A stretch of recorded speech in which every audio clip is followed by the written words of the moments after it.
नमस्कार दोस्तों, आरपीएससी ने एक नई भर्ती जारी की है 12 तारीख को, आपको पता होगा, कॉलेज असिस्टेंट प्रोफेसर संस्कृत शिक्षा विभाग के लिए। तो हम इसमें देखेंगे कितने पद हैं, क्या योग्यता है, किन को फॉर्म भरना चाहिए, चूँकि आप ऐसे कमेंट करके पूछेंगे ये सवाल भी, तो वो भी बताएंगे, और तैयारी को लेकर और सब चीज़ें। तो देखो, जैसे अभी जो एग्ज़ाम हुआ था वो था सामान्य शिक्षा, और ये है संस्कृत शिक्षा विभाग। जैसे school lecturer second grade, grade 3 की भर्ती आती है संस्कृत शिक्षा विभाग की अलग से, उसमें क्या होता है वो विभाग अलग है, स्कूलें भी अलग है। चूँकि उन स्कूलों की संख्या कम है, ठीक है, तो पोस्ट भी कम ही आती है। ऐसे ये जो कॉलेज है इनकी संख्या भी बहुत कम है, इस वजह से पोस्ट भी कम आई है। वैसे कुल 200 पोस्ट है, ठीक है। तो पहले हम थोड़ी सी ये चर्चा कर लेते हैं, बाकी सवालों पर भी चर्चा करेंगे।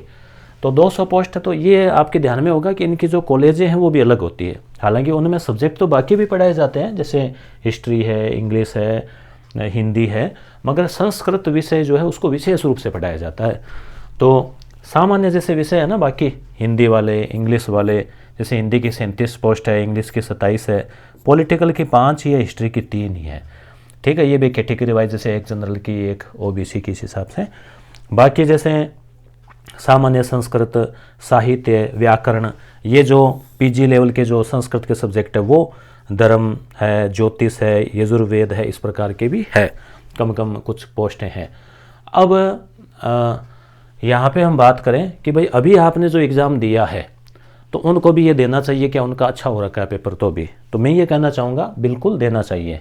हालांकि पोस्ट कम है तो कंपटीशन तो उससे, वो जो सामान्य जो शिक्षा विभाग वाले हैं उससे ज़्यादा इसमें थोड़ा ज़्यादा रहेगा, क्योंकि पोस्ट कम है, तो इसलिए।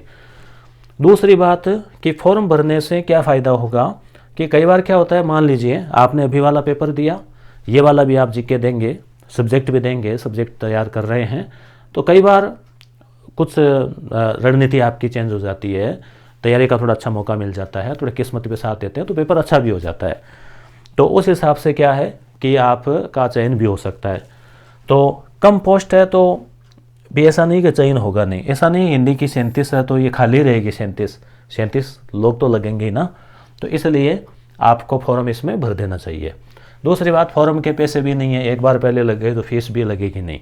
हाँ, आपको परीक्षा देनी है, आप तैयारी कर रहे हैं, रुझान है तो ही, ठीक है, तो आपको ये भर देना चाहिए। अब अगली बात इसमें और क्या है, एक दो बातें और देख लेते हैं। जैसे आयु सीमा संबंधी रूल वही है 55% वाला, आपके MA, MCOM जो भी आपकी डिग्री है, शास्त्री वगैरह जो भी इसमें होती है, उसमें आपके 55 होने चाहिए जनरल कैंडिडेट के लिए, और आरक्षित EWS, OBC वगैरह, EWS का शायद इसमें है या नहीं है पता नहीं, और बाकी आरक्षित वर्गों के लिए 50। वो ये किसके लिए है? ये नेट के लिए भी ज़रूरी है। नेट ही आपकी तभी मान्य है, नेट या सेट। उसके अलावा नेट, सेट, या फिर 2009 वाले रूल के तहत आपने PhD कर रखी है 2009-16 तो ही। और आचार्य के लिए भी वही है 55% और 50%। एक ये चीज़ है जो पहले भी दिक्कत आई थी विद्यार्थियों के, वो जो कॉलेज वाला फॉर्म भरा था, अभी जो एग्ज़ाम हुआ, कि अंतिम वर्ष की परीक्षा में सम्मिलित हुआ हो। अंतिम वर्ष का मतलब आप MA है, MA प्रीवियस आपने कर ली है और आप फाइनल वाला फॉर्म आपने भर रखा है या सम्मिलित होने वाला है। जैसे मान लो आपके एग्ज़ाम होंगे, मान लीजिए कि अप्रैल में होंगे या मई में होंगे, MA फाइनल के, मतलब MA प्रीवियस हो जाना चाहिए। मेन बात इतनी है इसमें, MA हो चाहे MCOM हो चाहे आपके आचार्य हो, मतलब वो जो है 2 साल का अगर कोर्स है, या 3 साल का, 1 साल का, जितना भी हो, सामान्यतः 2 साल का होता है, तो अंतिम वर्ष की परीक्षा में सम्मिलित हुआ हो या होने वाला हो। इसका मतलब ये नहीं कि अभी MA का फॉर्म भरें और MA प्रीवियस देंगे तो इस हिसाब से बात लागू नहीं होती। MA फाइनल आप दे रहे हैं तो ये आपको दे देना चाहिए। अब रही बात दूसरी योग्यता, नेट। आप कहेंगे नेट अभी है नहीं हमारी क्लियर, तो नेट साल में 2 बार होती है। मान लीजिए आप जून वाला नेट देते हैं और उसका रिजल्ट जुलाई अगस्त में आ जाता है और आपकी क्लियर हो जाती है, तो इसमें कब चाहिएगा? वही रूल है, साक्षात्कार से पूर्व कंप्लीट हो जानी चाहिए आपकी MA भी फाइनल और नेट या JRF के नेट या स्लेट। और साक्षात्कार में कब? साक्षात्कार का पहला दिन। तो पहले जीके वाला पेपर होगा, फिर सब्जेक्ट वाला होगा। हालांकि इसमें वो कैसे करते हैं, जीके वाला बाद में भी करवा सकते हैं, कोई भरोसा नहीं, अलग अलग आरपीएससी की सुविधा है। तो उसके बाद में इंटरव्यू शुरू हो गया, रिजल्ट आता है तब तक आपके होनी चाहिए। तो इसमें तो मुझे लगता है परीक्षा जो है इसकी, अभी देखो मई तक तो वही टाइम टेबल है, मई जून तक। तो अभी ये भर्ती आई है तो हो सकता है जून या जुलाई में करवा सकते हैं न्यूनतम। अधिकतम टाइम आगे ले जाए तो अगस्त सितंबर भी हो सकता है, ठीक है। तो आपको जून वाला और शायद दिसंबर वाला मौका भी मिल जाए, नेट वाला। और आयु सीमा 21 वर्ष 40 वर्ष है। 21 वर्ष का मतलब आपकी जन्म तिथि 1/1/2004 के बाद की नहीं हो, 5, 6 और 1/1/85 से पहले की नहीं हो। अब इसमें ये तो जनरल के लिए है। अब जनरल के लिए भी 3 साल की छूट भी है। जनरल पुरुष जो है तो 40 और 3 43, 3 साल की छूट किन के लिए है? पद संख्या 1 से 10 तक, आप ऊपर देख लेना, पद संख्या 1 से 10 है उनके लिए। और जो 11 से 15 है उसमें वो ज्योतिष वगैरह, वो पद पहली बार प्रकाशित हुए हैं, इसलिए उसमें छूट नहीं है।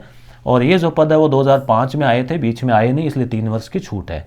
तो ये 3 वर्ष ये हो गया और ये हो गया। बाकी इसमें कोरोना का और का कहीं दे नहीं रखा, 2 वर्ष अतिरिक्त, तो आप 43 ही मान के चलें, ठीक है। अब जो है आरक्षित वर्ग EWS और अन्य SC ST OBC, तो उनके लिए 5 वर्ष पुरुषों के लिए, तो 40 और 5 45 और 3 ये तो सबके लिए है ही, अतिरिक्त छूटें इसमें लिखा हुआ है, ठीक है। तो ये 3 और हो गए।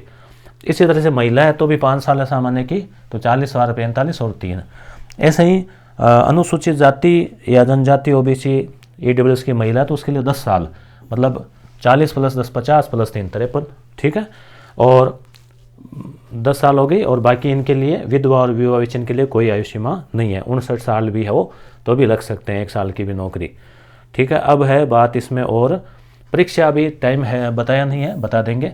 फॉर्म 22 तारीख से शुरू हो रहे हैं, 22 तारीख से शुरू हो रहे हैं, तो आप 22 या 23 को ही भर देना, ठीक है। और 21 तारीख लास्ट है, 21 फरवरी, तो फरवरी तक तो फॉर्म भरे जाएंगे। तो आप मान के चलो 3 महीने तो टाइम देंगे, तो मार्च अप्रैल मई या जून में हो सकता है एक पेपर करवा ले, या हो सकता है जून जुलाई तक सारे ही करवा ले।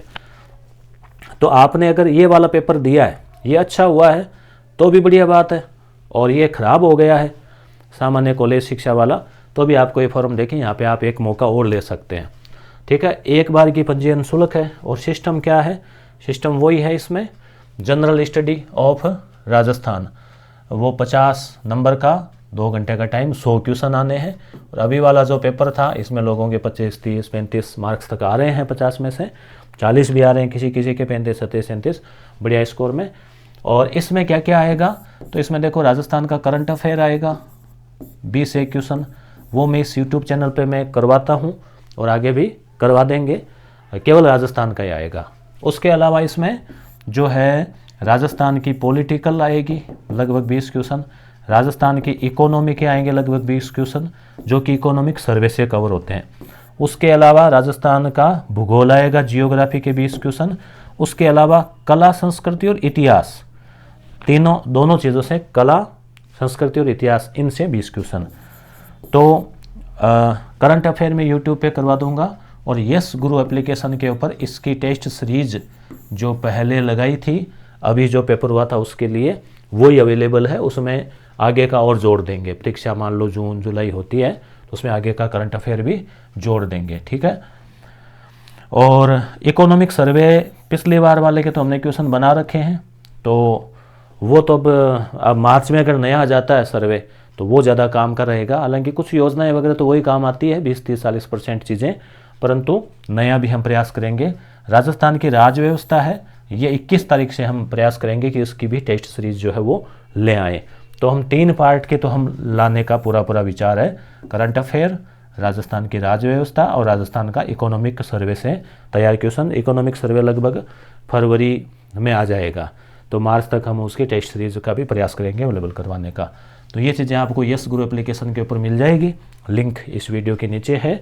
और जैसा कि आपने और भी संस्कृत विभाग वाले आपने दिए होंगे फर्स्ट ग्रेड सेकंड ग्रेड, तो पेपर वही है, सिलेबस वही है, तो वही घोड़े है, वही मैदान है। तो आपको वापस जो है अपना दमखम दिखाना है, तो एक अच्छा अवसर है। हालांकि पोस्ट कम है, परंतु जैसा मैंने कहा कि ये जो पोस्ट है यहाँ पर भी विद्यार्थी तो लगेंगे ही। और मैंने एक उत्तम जी तिवारी का वीडियो लगाया था, आपने देखा होगा इसी यूट्यूब चैनल पे, इंग्लिश के लिए। तो उनका सामान्य से जो अंग्रेजी लेक्चरर है उसमें तो उनकी रैंक थी शायद 40-45 कुछ, और संस्कृत वाले में सेकंड रैंक आई थी। तो तैयारी होती है तो कई बार वो दिन आपका होता है अच्छा, और कई बार मौका भी मिल जाता है तैयारी का, तो हो सकता है कि आप बहुत अच्छा कर जाओ, सिलेक्शन ले लो। और कॉलेज लेक्चर की पोस्ट तो देखो फिर ऐसे हज़ारों की तादाद में तो आती नहीं है, पोस्ट तो कम ही आएगी, क्योंकि संस्कृत शिक्षा विभाग के कॉलेज भी कम होते हैं।